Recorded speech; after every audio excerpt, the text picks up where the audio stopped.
मुसलमानों के लिए, जो पिछड़े वर्ग के मुसलमान हैं, जो गरीब तबके के मुसलमान हैं, जो मुसलमान में भी सबसे निम्न वर्ग के मुसलमान हैं, उनको भी आज न्याय देने का काम हो रहा है। तो आपको चिल्पों बम मचा रहे हैं, आप हल्ला कर रहे हैं, आप नैरेटिव सेट कर रहे हैं, जैसे लगता है कि इस देश में कोई तूफान आने वाला है। अरे तूफान नहीं आने वाला है। इस देश के पसमानदा समाज के मुसलमान कल नरेंद्र मोदी के साथ खड़े होंगे कि इनके शासनकाल में हमको न्याय मिला। आप कहां नजर आइएगा, नैरेटिव सेट करते रहिए। और उसके बाद आप बताइए, महिला सशक्तिकरण की बात करते हैं, बड़ा चिल्लाते हैं महिला सशक्तिकरण के लिए कि महिलाओं को सशक्त करना है, कांग्रेस पार्टी महिलाओं को सशक्त करती है। अरे कहां महिलाओं को? मुसलमान समुदाय में महिला नहीं है क्या? मुसलमान समुदाय में महिला नहीं है? आज अगर मुस्लिम समुदाय के महिलाओं को वक्फ के साथ जोड़ा जा रहा है, आपको क्यों विरोध हो रहा है? मुस्लिम समाज के महिलाओं को भी सशक्तिकरण का हक है, उनके सशक्तिकरण का भी काम प्रधानमंत्री नरेंद्र मोदी जी की सरकार ने किया। इस वक्फ संशोधन विधेयक के माध्यम से आपका नैरेटिव सेट कर रहे हैं पूरे देश में, जैसे लगता है मोदी जी मुस्लिम विरोधी हैं। मोदी जी पारदर्शी, मोदी जी सेकुलरिज्म, जिस तरह नीतीश कुमार जी ने बिहार में सेकुलरिज्म स्थापित किया, प्रधानमंत्री नरेंद्र मोदी जी भी पूरे देश में सेकुलरिज्म को लेकर आगे चल रहे हैं। समाज के हर तबके के साथ, समाज के हर वर्ग के साथ, देश के हर राज्य के साथ एक साथ काम करके उसको विकसित करने का काम कर रहे हैं, इसलिए कि उनका विजन,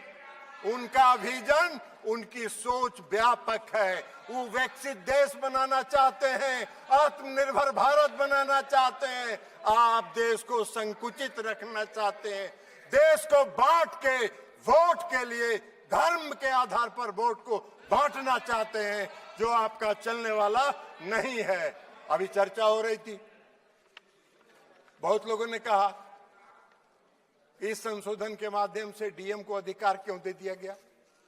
बहुत लोगों ने सिविल प्रोसीजर कोड तक की बात करी, हमको हंसी आ रही थी। सीपीसी से क्या लेना देना है? गाय का सील भैंस में, भैंस का सील सिंह जो है गाय में लगा रहे हैं। अरे भाई, इस देश में रेवेन्यू के रिकॉर्ड्स का कस्टोडियन कौन होता है? इस देश में रेवेन्यू के रिकॉर्ड्स का कस्टोडियन डिस्ट्रिक्ट मजिस्ट्रेट होता है। और डिस्ट्रिक्ट मजिस्ट्रेट को अगर यह अधिकार दिया गया था, कोई गलत नहीं था, लेकिन फिर भी आपने उसका विरोध किया। तो भाई सरकार ने सोचा कि चलिए आपके विरोध को मान लेते हैं, और उससे बड़े अधिकारी को दे दिया ये अधिकार। लेकिन रेवेन्यू के रिकॉर्ड्स का कस्टोडियन जिलाधिकारी होता है। आपका अगर झगड़ा होगा, मेरी संपत्ति का अगर झगड़ा होगा, वेणुगोपाल जी आपकी संपत्ति का किसी से झगड़ा होगा, तो कहां जाते हैं आप? खतियान देखने के पास? किसके पास जाते हैं? वही डिस्ट्रिक्ट मजिस्ट्रेट के यहां, वही डिस्ट्रिक्ट मजिस्ट्रेट की अदालत में जाते हैं। एक आम मुसलमान भी आज की तारीख में, आम नागरिक अगर मुसलमान का है और उसकी व्यक्तिगत संपत्ति पर कोई विवाद होता है, तो वो जाता है डिस्ट्रिक्ट मजिस्ट्रेट के यहाँ, और वहीं से उसको न्याय मिलता है। तो आम मुसलमान डिस्ट्रिक्ट मजिस्ट्रेट के दफ्तर में जाएंगे, उनको न्याय मिलेगा। अब वक्फ को नहीं जाना है, इसलिए कि वक्फ की जमींदारी है। पूरे वक्फ की संपत्ति पर उसको समाप्त करने का काम, पारदर्शिता लाने का काम नरेंद्र मोदी की सरकार ने किया है। इसका स्वागत करना चाहिए, इसका विरोध नहीं होना चाहिए। अब आप कह रहे हैं कि ट्रिब्यूनल की बात आती है। भाई क्या ट्रिब्यूनल में क्या दिक्कत है? आज का क्या कानून है? आज का क्या कानून है? आज का कानून यह है जो पास किया आपने 2013 में। आज का कानून क्या है कि अगर कोई वक्त, जो सुबह में रिजिजू साहब मंत्री जी जो भाषण दे रहे थे, उन्होंने कहा कि धारा 40 को खत्म कर दिया हमने। बड़ा भाव, बहुत अच्छा, धन्यवाद के पात्र हैं। किरण रिजिजू साहब जी, इन्होंने सुप्रीम कोर्ट की बिल्डिंग को, राष्ट्रपति भवन की बिल्डिंग को, लोकसभा की बिल्डिंग को बचा लेने का काम किया, नहीं तो कल कह देता ये भी मेरा वक्त का संपत्ति है। भाई आपका कौन सा कानून है इस देश में? इस देश में ऐसा कहीं कानून होता है कोई प्रजातांत्रिक? हम आजादी के बाद से इतने दिनों से इस देश को चला रहे हैं, कौन सा इस देश में ऐसा कानून है कि वक्फ ने जिस पर रख दिया हाथ वक्फ की संपत्ति हो गई? अभी सेकुलरिज्म के इनके सहयोगी हैं, जिनके आजकल वेणुगोपाल जी, जिस पार्टी जो है जिसकी पिछलग्गू बनी हुई है, आज उनका भी वायरल हो रहा है। इसी लोकसभा में उनका दिया हुआ भाषण वायरल हो रहा है, जिन्होंने कहा है कि पूरे डाक बंगला चौक को पटना के वक्फ वालों ने कब्जा करके रख लिया है, सख्त कानून बनना चाहिए और उन लोगों को विदा करना चाहिए। तो यही तो आपका है, यही आपका है, वायरल है। जरा बाहर निकल के वेणुगोपाल जी देख लीजिए, नहीं हो तो बोलिएगा हम भेज देंगे, मेरे पास भी है, हम भी भेज देंगे आपको, देख लीजिएगा।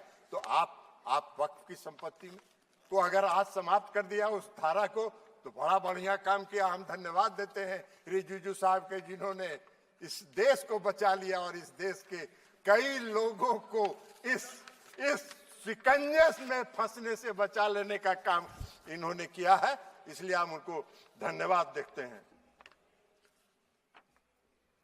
अब ट्रिब्यूनल की बात है। ट्रिब्यूनल का क्या था भाई? कल इस कानून के तहत ट्रिब्यूनल में जाइए, ट्रिब्यूनल में जाके आप साबित करिए कि वक्फ का संपत्ति नहीं है, ये मेरा संपत्ति है, और उसको 5 साल तक 10 साल तक ट्रिब्यूनल सुनता रहेगा, और एक बार ट्रिब्यूनल फैसला दे दिया कि वक्फ वाले सही है, अब फिर कहीं नहीं जाइए, फिर उसी में रिवीजन फाइल करिए। यही तो आज का कानून था, जिसको खत्म करके इस सरकार ने पारदर्शिता लाने के लिए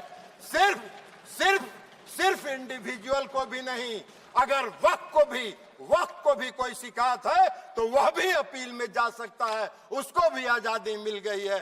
दो तरफा मामला साफ है। अब चलिए, जो सही होगा वही होगा, और यही काम नरेंद्र मोदी जी करते हैं, पारदर्शिता लाते हैं। आपको पारदर्शिता से चिढ़ है, आपको पारदर्शिता से नफरत है, तो इसमें मोदी जी क्या करें? उनका चेहरा आपको खराब लगता है तो मोदी जी क्या करेंगे? आपको पसंद नहीं है, उनके काम की प्रशंसा किया करिए। इसलिए आज जो ये संशोधन लेके सरकार आई है, ये संशोधन पूरे वक्त के कार्यकलाप को, पूरे वक्त के कामकाज पर, पूरे वक्त की संपत्ति पर, पूरे वक्त का इस्तेमाल आम और गरीब मुसलमानों के लिए, मुस्लिम महिलाओं के लिए हित में हो, इसकी व्यवस्था के साथ ये संशोधन विधेयक आया है। हमारी पार्टी जनता दल यूनाइटेड इसका पूर्ण समर्थन करती है, पारदर्शिता का समर्थन करती है, और पारदर्शिता को लाने के लिए हम आदरणीय प्रधानमंत्री नरेंद्र मोदी जी का धन्यवाद करते हैं। अल्पसंख्यक कल्याण मंत्री किरण रिजिजू साहब का धन्यवाद करते हैं और अपनी बात समाप्त करते हैं।